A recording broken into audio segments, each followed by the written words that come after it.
Wait wait wait wait wait wait మీ అందరి తరపున ఆల్రెడీ నాని గారు అడిగేశారు మన ప్రెస్ మీట్లో.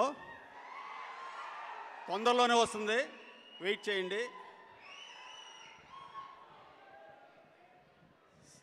సరిపోదా శనివారం? నిజంగా సరిపోలేదు నాకు. నేను సినిమా చూసా, పెద్ద బ్లాక్ బస్టర్ అవుతుంది సినిమా.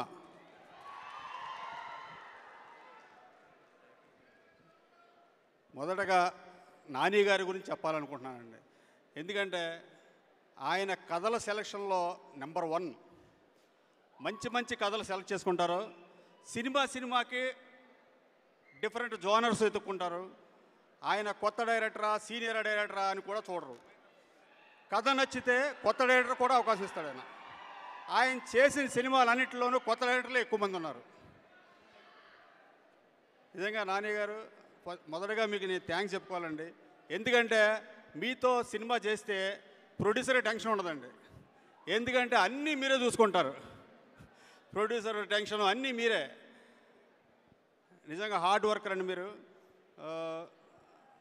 గత 15 రోజుల నుంచి సినిమా షూటింగ్ అయిపోయింది, డబ్బింగ్ చెప్పారు, ప్రమోషన్స్ పాపం రెస్ట్ లేకుండా ప్రమోషన్స్ మీద తిరుగుతున్నాడు ఆయన. సినిమా షూటింగ్ చేసి వదిలిపెట్టేయడం కాకుండా ప్రమోషన్స్ చేసి సినిమాలు ఏ రేంజ్కి తీసుకెళ్లాలో కూడా ఆయన బాగా చూసుకుంటారు. అందుకనే సక్సెస్లు ఊరికే రావండి మీకు. మీరు ఇంకా పెద్ద లెవెల్కి వెళ్తారు. ఇకపోతే ఎస్జే సూర్య గారి గురించి చెప్పాలి. సార్ మీరు నిజంగా ఇరగదీశారు సార్ సినిమాలో.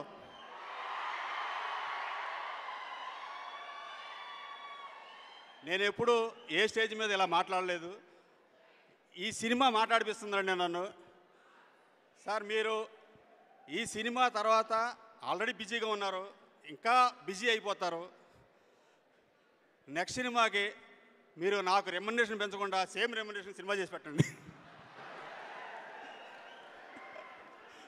నా వరకు ఎగ్జామ్షన్. చాలా బాగా చేశారండి మీరు.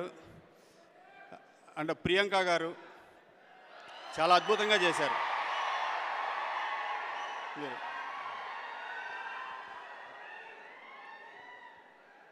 అభిరాము గారు హీరోయిన్గా చేశారు.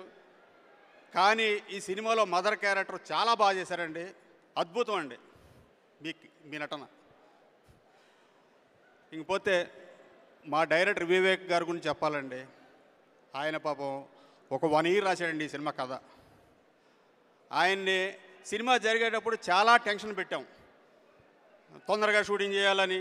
షూటింగ్ అయిపోయిన తర్వాత పోస్ట్ ప్రొడక్షన్లో కూడా టెన్షన్ పెట్టాం. ఇప్పుడు ఇంకా పాపం ఆయన టెన్షన్లోనే ఆయన వర్కులు వదిలిపెట్టలేదు, అక్కడే ఉన్నాడు.